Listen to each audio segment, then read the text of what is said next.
Indian పాలిటీలో panchayat Raj గురించి మనం మాట్లాడుకుందాం. పంచాయతీ రాజ్ అంటే రూరల్ లోకల్ గవర్నమెంట్స్ మీద వచ్చే క్వశ్చన్లు. ఇవి చాలా సింపుల్గా ఉన్నట్టు అనిపించినప్పటికీ కూడా దీంట్లో కొంచెం మనం అంటే నా రెగ్యులర్ క్లాస్ విన్న వాళ్ళకి తెలుసు, ఆర్టికల్స్ అన్ని గుర్తుపెట్టుకుంటారు, అయినా కూడా ఇక్కడ కొంచెం లాజికల్ థింకింగ్ ఉంటుంది. అది కూడా మీరు ఇక్కడ కన్సిడర్ చేసి సమాధానాలు గుర్తించండి.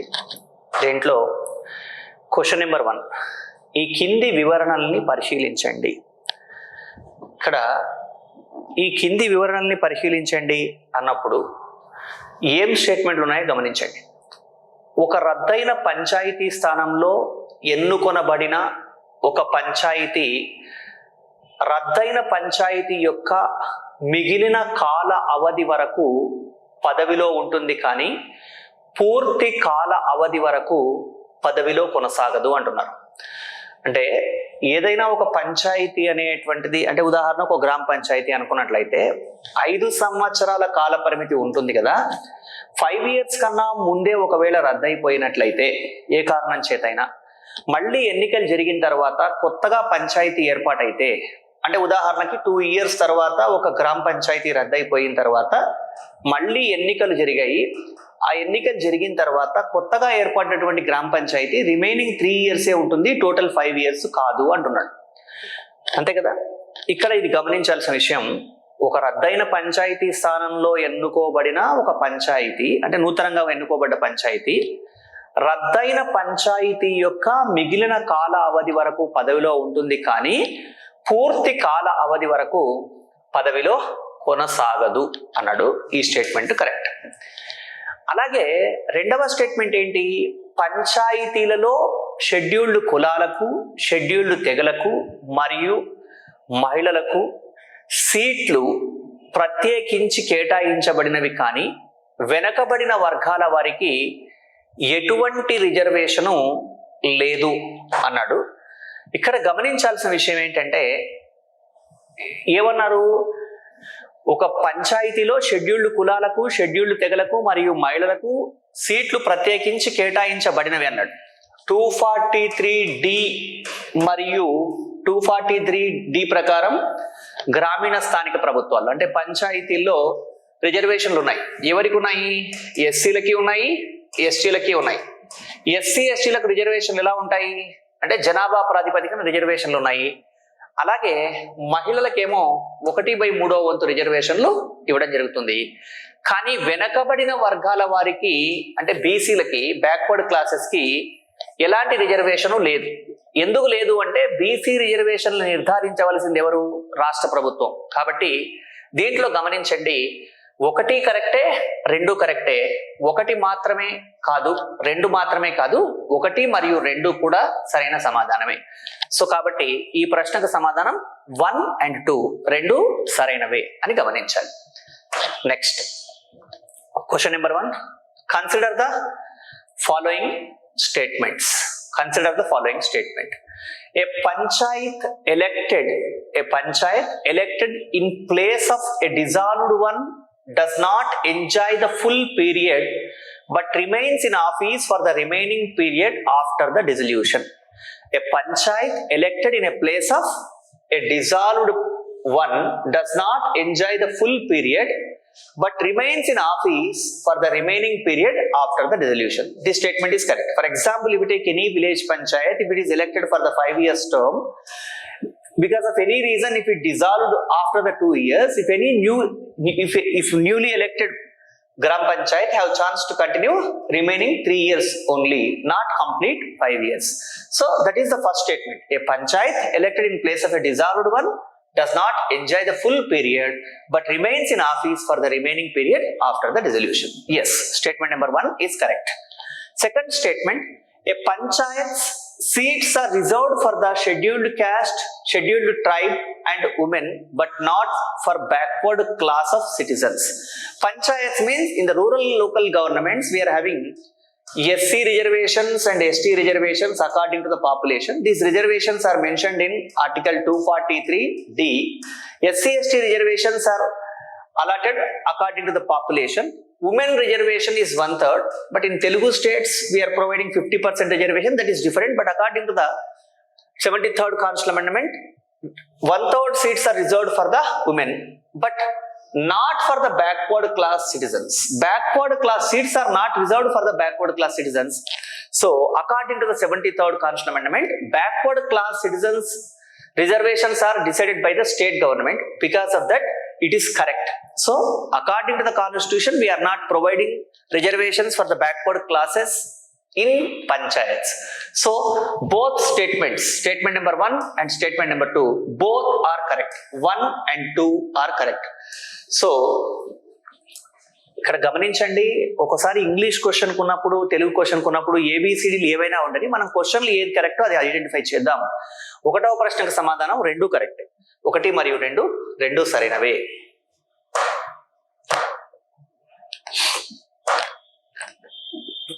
రెండవ ప్రశ్న, ఈ కింది వివరణల్ని పరిశీలించండి అంటున్నాడు. ఈ కింది వివరణల్ని ఇక్కడ రెండవ question, consider the following statements. ఇక్కడ ఇంగ్లీష్ వర్షన్ ఒకటి క్లియర్ గా ఉంది, అది అబ్జర్వ్ చేయండి. Consider the following statements. Question number 1, courts have no jurisdiction to examine the validity of law relating to the delimitation of constituencies or allotment of seats in respect of panchayats. Statement number 1. Second statement, an election to a panchayat can be called in question only by an election petition which should be presented to such authority and in such manner as may be prescribed by the State Election Commission. State Election Commission. So we need to understand the question in a proper manner.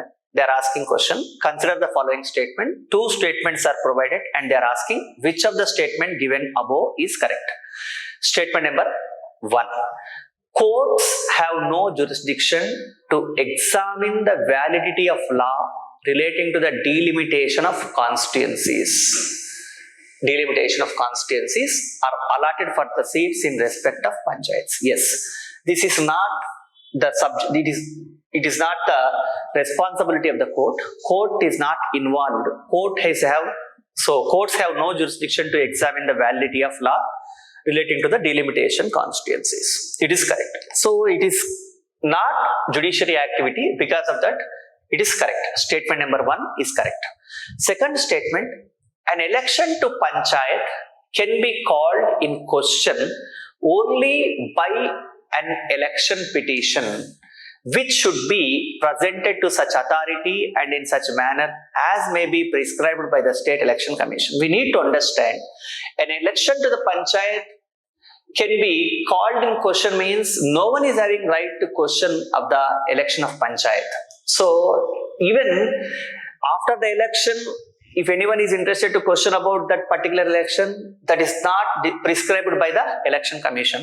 So statement number 2 is wrong. Statement number 1 is correct. So second question answer 1 only. 1 only. ఇక్కడ ఒకసారి రెండవ ప్రశ్న గమనించండి. ఈ కింది వివరణల్ని పరిశీలించండి అని ఇచ్చి ఏమన్నాడు అంటే, ఇక్కడ క్వశ్చన్ సరిగా పడలేదు. సెకండ్ క్వశ్చన్ లో ఏమంటున్నాడు, తెలుగు వర్షన్ అంటే తీసుకున్నట్లయితే ఇక్కడ courts have no jurisdictions to examine the validity of law relating to the delimitation of constituencies, allotment of seats in respect of panchayat. అంటే పంచాయతీలకు కేటాయించబడ్డటువంటి సీట్లకు సంబంధించినటువంటి డీలిమిటేషన్, అంటే ఏదైతే ఒక నియోజకవర్గాల పునర్వ్యవస్థీకరణ అనేది జరిగినప్పుడు అది పంచాయతీలకు సంబంధించింది అయినప్పుడు ఆ విషయంలో ఎలా మీరు ఈ పంచాయతీని ఇలా చేశారు, దీన్ని రిజర్వ్డ్ చేశారు, ఇలా క్వశ్చన్ చేసేటువంటి రైట్ కోర్టుకు లేదు. ఎందుకంటే ఇక్కడ కోర్ట్ అనేది జుడిషియరీ అనేది లెజిస్లేటివ్ ఎగ్జిక్యూటివ్ రెస్పాన్సిబిలిటీస్ పర్ఫార్మ్ చేయదు. కాబట్టి నియోజకవర్గాల పునర్వ్యవస్థీకరణను ప్రశ్నించేటువంటి అధికారం కోర్టుకు లేదు. ఎలక్షన్ లో ఏమైనా పొరపాటు జరిగితే ప్రశ్నించవచ్చు, కానీ ఇలా నియోజకవర్గాలను ఎందుకు పునర్వ్యవస్థీకరించారు అని అడిగి కోర్టు అడగదు. కాబట్టి ఈ స్టేట్మెంట్ కరెక్టే. ఈ స్టేట్మెంట్ ఇక్కడ పడలేదు, అందుకే నేను ఇంగ్లీష్ వర్షన్ తీసుకున్నాను. ఎందుకంటే పంచాయతీల యొక్క అని పడింది అంతే తప్ప మొత్తం స్టేట్మెంట్ పడలేదు. కాబట్టి సింపుల్ గా గుర్తుంచుకోండి. రెండవ ప్రశ్న తెలుగు వర్షన్ తీసుకున్నట్లయితే, నియోజకవర్గాల పునర్వ్యవస్థీకరణకు సంబంధించి పంచాయతీలలో సంబంధిత అంశాల్ని ప్రశ్నించే అధికారం న్యాయస్థానాలకు లేదు అని ఉండాలి. ఇక్కడ ఆ స్టేట్మెంట్ ఇంగ్లీష్ లో ఉన్నది, నేను తెలుగులో చదివాను అంతే. కాబట్టి ఆ స్టేట్మెంట్ కరెక్టే.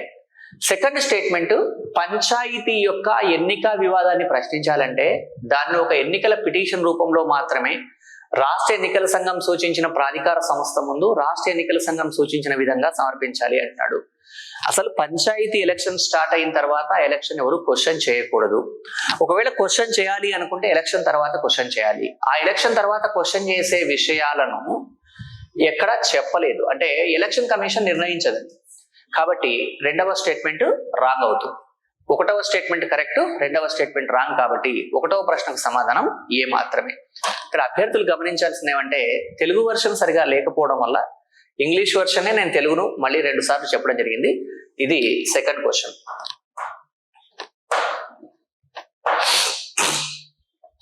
థర్డ్ క్వశ్చన్, ఈ కింది వ్యాఖ్యలను పరిశీలించుము. ఈ కింది వ్యాఖ్యలను పరిశీలించుము అని చెప్పి పై వ్యాఖ్యలలో ఏది లేదా ఏవి సరైనవి అన్నాడండి. రాజ్యాంగ సవరణ చట్టం 1992 ద్వారా 11వ షెడ్యూలు భారత రాజ్యాంగంలో ప్రవేశపెట్టబడింది. 73rd కాన్స్టిట్యూషన్ అమెండ్మెంట్ 1992 ద్వారా 11th షెడ్యూల్ అనేది భారత రాజ్యాంగంలోకి వచ్చింది అంటున్నాడు. సో కాబట్టి ఈ స్టేట్మెంట్ మనం సరైనదనే భావించాలి. ఎందుకంటే 73వ రాజ్యాంగ సవరణ ద్వారా 11వ షెడ్యూలు, 74వ రాజ్యాంగ సవరణ ద్వారా 12వ షెడ్యూలు భారత రాజ్యాంగంలో నూతనంగా పొందుపరచబడ్డటువంటి అంశాలు. ఇక రెండవ స్టేట్మెంట్ ఏమంటున్నాడు, భారత రాజ్యాంగ 11వ షెడ్యూలు భారత రాజ్యాంగ ప్రకరణ 243W సంబంధించింది అన్నాడు. ఒకసారి ఇక్కడ గమనించండి, the election schedule of the constitution of India correspondent to article 243W of the constitution of India అంటున్నాడు. ఇక్కడ మీకు గమనించాల్సిన పాయింట్ ఏంటి అంటే 73వ రాజ్యాంగ సవరణ 74వ రాజ్యాంగ సవరణలో 73rd constitution amendment 11th schedule articles ఎక్కడి నుంచి ఎక్కడ దాకా అంటే 243 నుంచి 243O దాకా. 74th amendment 12వ schedule articles 243P నుంచి 243ZG వరకు కదా. సో ఇక్కడ మీరు అబ్జర్వ్ చేయండి, 240 ఇక్కడ the 11th schedule of the constitution of India correspondent article 243W of the constitution of India. ఇక్కడ 243 నుంచి 243O వరకు ఉన్న తర్వాత PQRS తర్వాత అప్పుడు మనకి WXYZ వస్తుంది. కాబట్టి ఇక్కడ వీళ్ళు అడుగుతున్న ప్రశ్న ఏంటి, ద 11th షెడ్యూల్ అన్నాడు కాబట్టి 11th షెడ్యూల్ కి 243W వస్తుందా అంటే రాదు, ఇది 12th షెడ్యూల్లో వస్తుంది. కాబట్టి దీంట్లో the 11th schedule was inserted in the Constitution of India by the Constitution Amendment 73rd Amendment Act 1992 is correct. 1 only is correct, 2 is wrong. So because of that, third question answer is A. ఈ కింది వ్యాఖ్యల్ని పరిశీలించండి. రాజ్యాంగ సవరణ 73వ సవరణ చట్టం 1992 ద్వారా 11వ schedule భారత రాజ్యాంగంలో ప్రవేశపెట్టబడింది. ఎస్, కరెక్టే. భారత రాజ్యాంగ 11వ షెడ్యూలు భారత రాజ్యాంగంలోని 243W సంబంధించింది అంటున్నాడు. 73వ రాజ్యాంగ సవరణ 11వ షెడ్యూలు 243 నుంచి 243O వరకు ఉన్న నిబంధనలనే పరిగణనలోకి తీసుకుంటుంది. 74వ రాజ్యాంగ సవరణ 12వ షెడ్యూలు 243P నుంచి 243ZG వరకు ఉన్న నిబంధనల్ని పరిగణలోకి తీసుకుంటుంది. కాబట్టి P తర్వాత QRSTUVW వస్తుంది అంటే ఇది 74వ రాజ్యాంగ సవరణలోకి వస్తుంది. ఇది 12వ షెడ్యూల్లోకి వస్తుంది కానీ 11వ షెడ్యూల్లోకి రాదు. కాబట్టి 11వ షెడ్యూల్ అన్నారు కాబట్టి ఈ స్టేట్మెంట్ రాంగ్, 1వ స్టేట్మెంట్ కరెక్ట్. కాబట్టి 1 మాత్రమే సరైనవి. ఇది ఇక్కడ మనం గమనించాల్సిన ప్రశ్న. Next 4th question, consider the following statements. Statement number 1, they are providing 3 statements and they are asking question, which of the statement given above are correct? Question number 1, according to Article 243D, 1/3 of the seats are reserved for the scheduled caste and scheduled tribes in every panchayat. According to Article 243D, SC reserved and ST reserved seats are reserved according to the population. Women reserved seats, women reservation is 1/3. So according to the Article 243D, 1/3 of the seats are reserved for the women, not for the scheduled caste and scheduled tribes every panchayat. So this statement is wrong. Second statement, not less than 1/3 of the total number of seats are reserved for the SCs and STs in every panchayat are reserved for women belongs to the scheduled caste or as the case may be the scheduled tribes. So we need to understand second statement,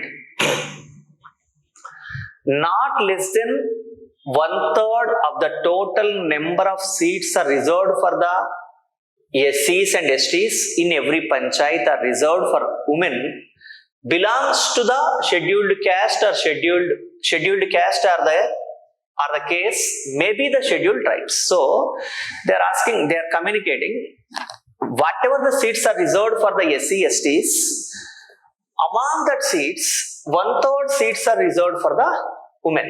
So that is reservations in reservation, that is called imperia in imperia. So whatever the seats are allotted for the SC STs, among them 1/3 seats are reserved for the scheduled caste and scheduled tribe women. So it is correct. Statement number 2 is correct.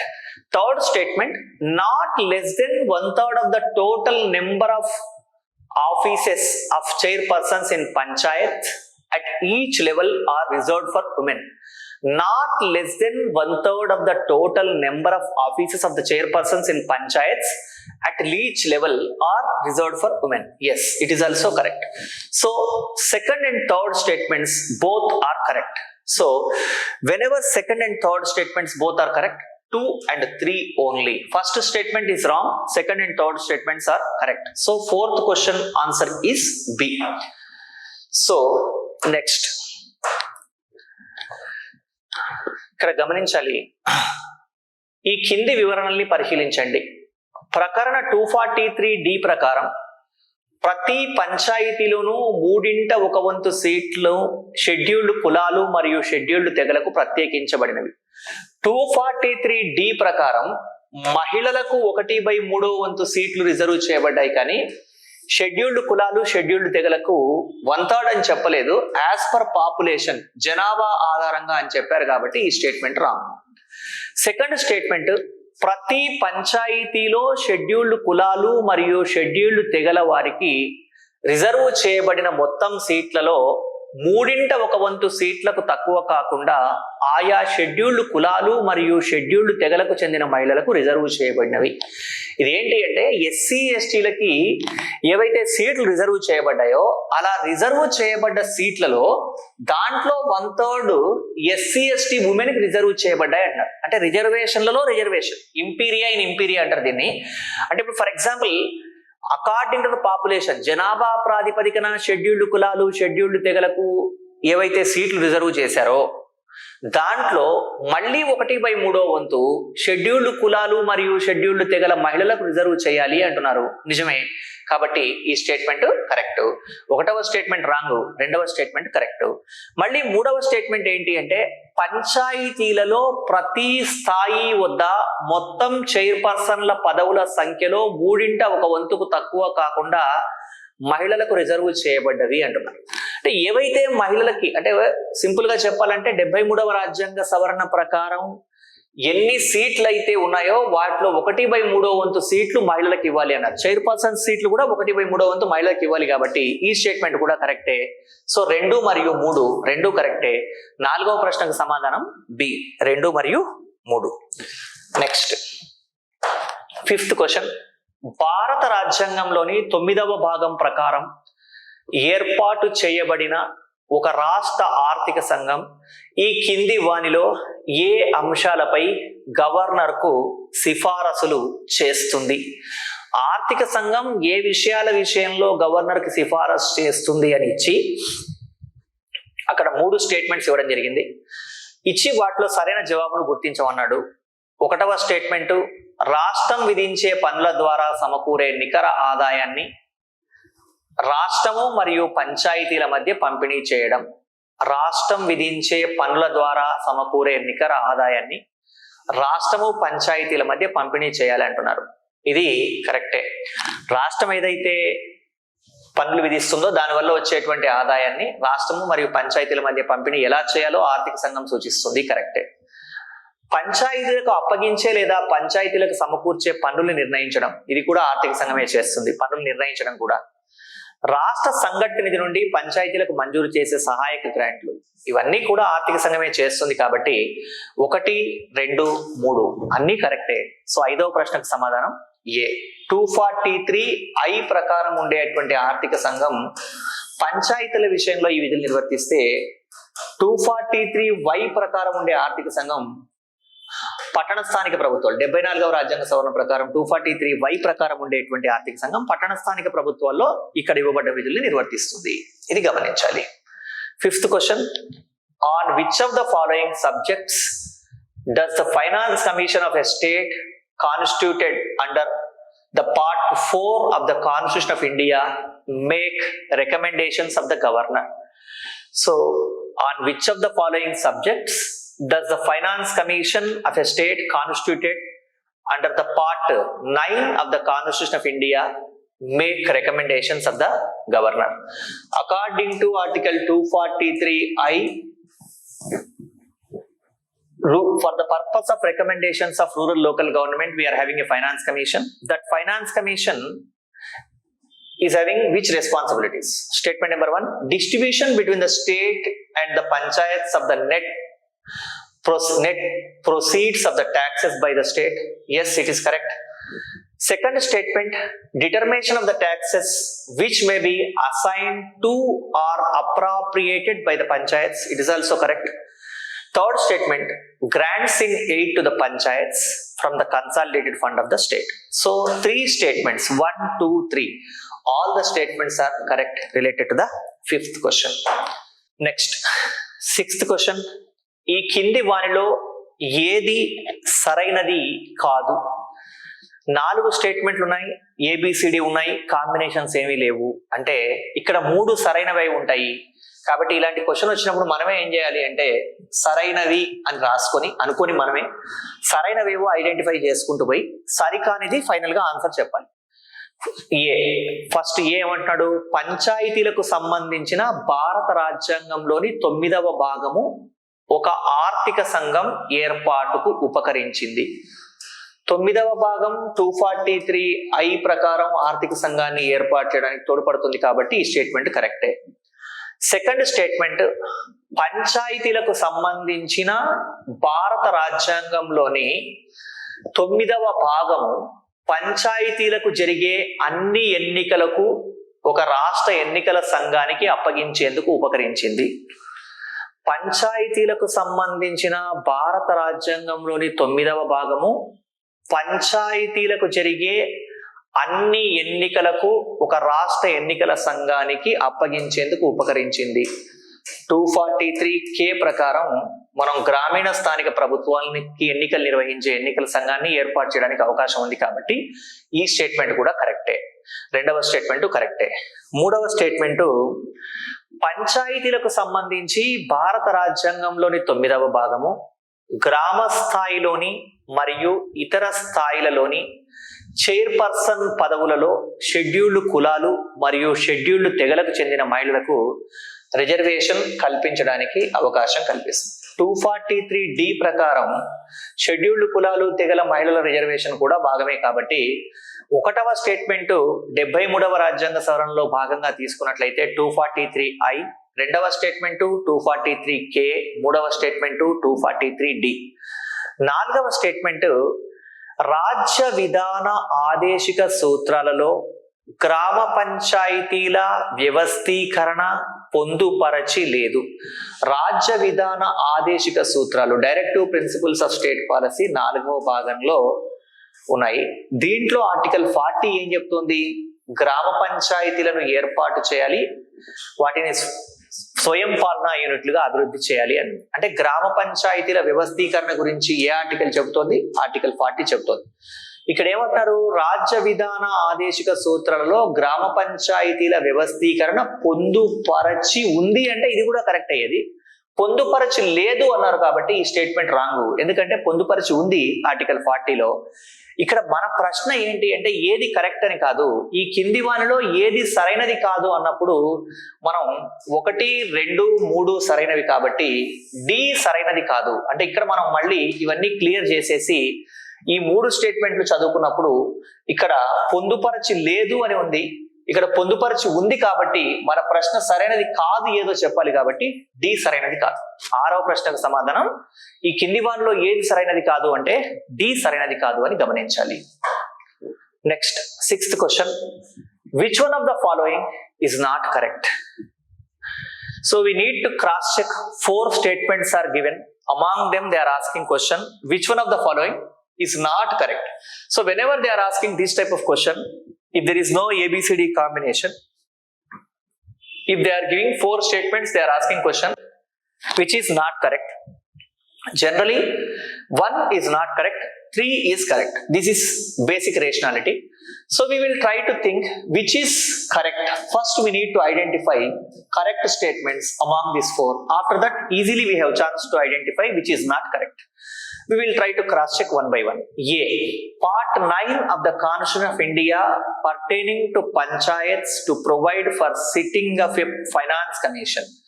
Yes, according to 73rd Constitutional Amendment, according to Article 243I, we can create a finance commission to provide for sitting of a we can create a Panchayat finance commission.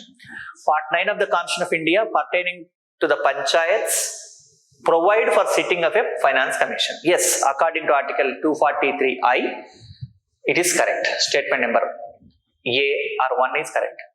Second statement, Part 9 of the Constitution of India pertaining to the Panchayats provide for vesting all elections to Panchayat in a state election commission. Yes, according to Article 243K, we can create state election commission. So statement number 2 is also correct.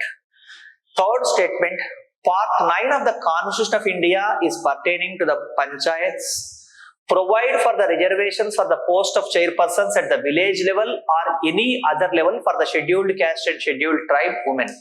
Yes, according to Article 243D, we are having a reservations. On that reservation, this type of scheduled caste and scheduled tribe reservations for women is also there. So this C is also correct. Next, D. Organization of village panchayats is not included in the directive principles of state policy. In the 4th part of the Indian Constitution, we are having a directive principles of state policy from Article 36 to 51. Among these articles, Article 40 is discussing about the organization of village panchayats. So they mentioned organization of village panchayat is not included in the directive principles of state policy. It is a wrong statement. Organization of village panchayat is included in the directive principles of state policy. So among these 4 statements, 1, A, B, C, these 3 statements are correct. D is wrong. So they are asking question which of the following is not correct. Whenever A, B, C is correct, automatically D is not correct. So if you consider which one of the following is not correct means simply D is not correct. 6th question answer is D. 7th question, భారత రాజ్యాంగమునకు చేయబడిన 73వ సవరణ కలుగజేయునది అంటున్నాడు. 73వ రాజ్యాంగ సవరణ impact ఏంటి? గ్రామ మరియు జిల్లా స్థాయిల్లో 2 అంచెల పంచాయతీరాజ్ వ్యవస్థ కాదు, 3 అంచెల పంచాయతీరాజ్ వ్యవస్థ. గ్రామ మరియు బ్లాక్ స్థాయిల్లో 2 అంచెల పంచాయతీరాజ్ వ్యవస్థ కూడా కాదు. ఇవన్నీ కూడా మనకి అశోక్ మెహతా కమిటీలో వస్తాయి కానీ 73వ రాజ్యాంగ సవరణ కాదు. బ్లాక్ మరియు జిల్లా స్థాయిలో 2 అంచెల పంచాయతీరాజ్ వ్యవస్థ కూడా కాదు. గ్రామము, బ్లాక్, జిల్లా అంటే మనం ఆంధ్రప్రదేశ్ తెలంగాణ రాష్ట్రాల్లో బ్లాక్ అనకుండా ఇప్పుడు మండల్ అంటున్నాం. కానీ 73వ రాజ్యాంగ సవరణ 3 అంచెల పంచాయతీరాజ్ వ్యవస్థను కలగజేసింది అంటే ఏర్పాటు చేసింది. కాబట్టి 7th క్వశ్చన్ ఆన్సర్ ఏది అంటే D. 7th question, 73rd amendment to the Constitution of India provides for the 2-tier of Panchayat Raj institution at the village and district level. It is not 2-tier, it is 3-tier. If they mention 2-tier, it is automatically wrong. 2-tier of Panchayat Raj, it is also wrong. 2-tier of Panchayat Raj, it is also wrong. 3 tiers of Panchayat Raj institution at the village, block and district level. So D is the correct. In AP and Telangana states, we are using the word in the place of block, mandal.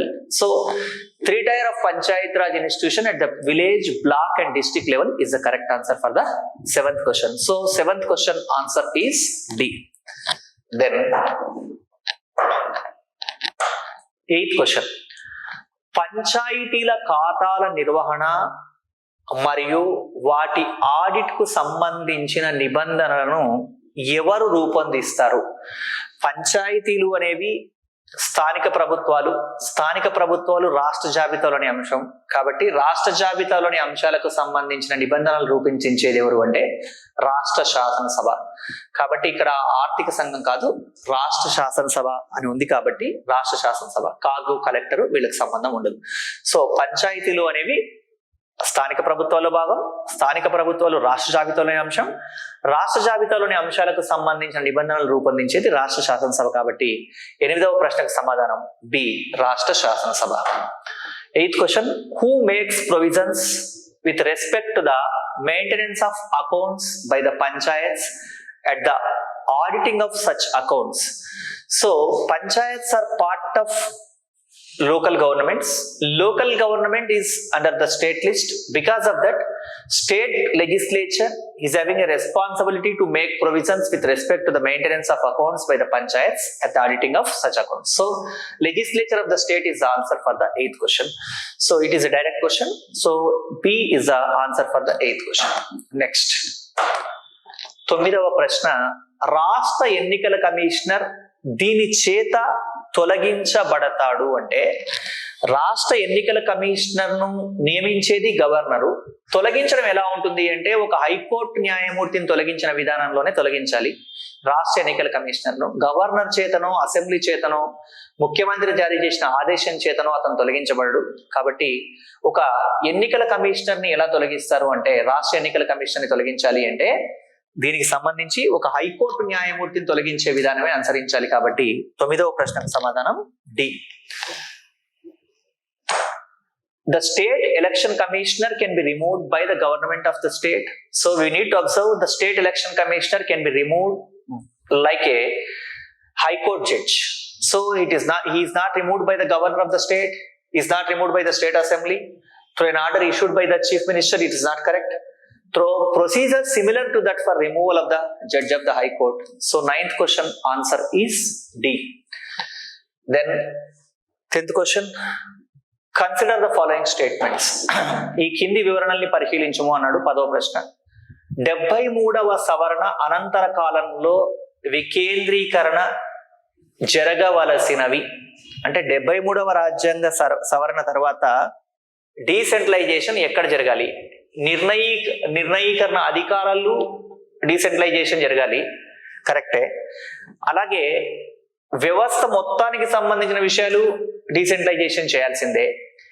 కాకపోతే న్యాయ అధికారాల వికేంద్రీకరణ అనేది ఉంటుందా అంటే న్యాయ అధికారాల వికేంద్రీకరణ ఉండదండి. పాలనా అధికారాలు, నిర్ణయ అధికారాలు, వ్యవస్థ ఇవి వికేంద్రీకరణ జరుగుతాయి కానీ న్యాయ అధికారాల్లో వికేంద్రీకరణ ఉండదు. ఇది ఎలిమినేషన్ పద్ధతిలో ఆన్సర్ రాయాల్సింది. 3 లేకుండా చూడండి, 3 లేకుండా ఉన్నది ఏది? 1, 2, 4 ఉండాలి. 3 డిలో ఉంది, సిలో ఉంది, ఏలో ఉంది. కాబట్టి 1 to 4. ఎందుకంటే భారతదేశంలో ఉన్నది స్వతంత్ర ఏకీకృత న్యాయ వ్యవస్థ, ఇండిపెండెంట్ అండ్ ఇంటిగ్రేటెడ్ జ్యుడిషియరీ. కాబట్టి 73rd అమెండ్మెంట్ వల్ల ఇక్కడ డీసెంట్రలైజేషన్ అనేది ఎక్కడ జరగాలి అంటే మిగతా వాటిలో జరగాలి కానీ న్యాయ అధికారాలు కాదు. మిగతా ఆప్షన్స్ అవి మనం కరెక్ట్ గా ఐడెంటిఫై చేయకపోయినా న్యాయ అధికారాల్లో వికేంద్రీకరణ ఉండదు అనే పాయింట్ గుర్తిస్తే 3 తీసేయండి. ఏలో 1, 2, 3 ఉంది, సిలో 3 ఉంది, ఏలో 3 ఉంది, సిలో డిలో కూడా 3 ఉంది. కాబట్టి 3 లేనిది ఏది అంటే బి. కాబట్టి బిని బేస్ చేసుకుని న్యాయ వ్యవస్థను బేస్ చేసుకుని మీరు ఆన్సర్ రాయాల్సి ఉంటుంది.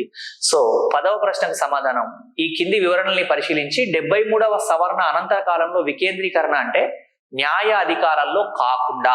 కాబట్టి ఆన్సర్ ఏంటి అని అంటే 1, 2, 4 B is the right answer for the 10th question. So consider the following statements.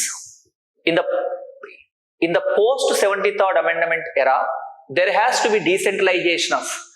So in the post 73rd amendment era, decentralization is going on in all the different aspects, in all the issues except judiciary. So decision making powers, system of a whole, the administrative powers, but not judicial powers. We need to understand. In India, we are having an independent and integrated judiciary. Judicial powers are not decentralized. So, except judiciary, all other issues after the post. So, in the post 73rd amendment era, there has to be decentralization of except judicial powers in all other. So, 3, we need to observe except 3. Except 3 means in the A 1, 2, 3 is there. In the B 1, 2, 4 is there. There is no 3 in the B. C 3 is there, D 3 is there. Because of that, 10th question answer is B. 10th question answer is B. So, ఇవి మనకి కొన్ని ప్రశ్నలు అండి. 1 by 1 ఒక్కొక్క question ని observe చేయండి. ఒక్కొక్కసారి Telugu version లేనప్పుడు ఇంగ్లీష్ వర్షన్ ని ప్రామాణికంగా తీసుకోండి. ఈ టాపిక్ చదివిన తర్వాత కనుక మీరు ప్రాక్టీస్ చేస్తే చాలా సులభంగా ఉంటుంది. దీంట్లో చాలా క్వశ్చన్స్ ఉన్నాయి కాబట్టి 1 by 1 చెక్ చేసుకోండి.